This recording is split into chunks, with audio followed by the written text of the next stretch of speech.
Welcome to Blizzard Fire. We hope this video helps fire up your solution.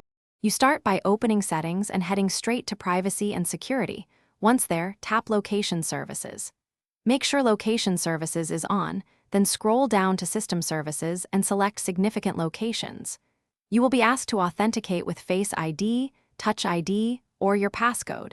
This is required because the phone stores these places encrypted, used for personalization like predictive routing and memories.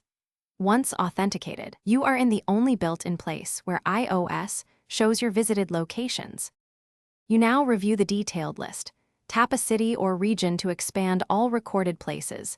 Each entry shows timestamps, visit counts, and a small map. Once expanded, tap a specific visit to see the approximate address and the time range.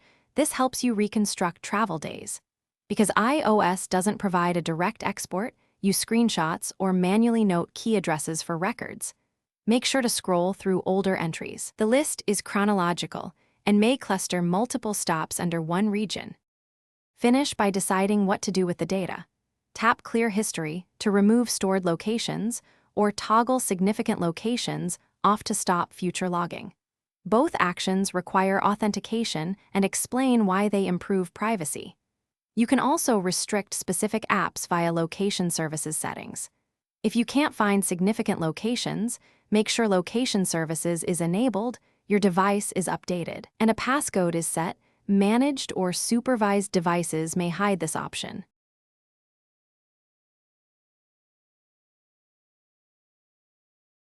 Thanks for watching. If you found this helpful, don't forget to like and subscribe.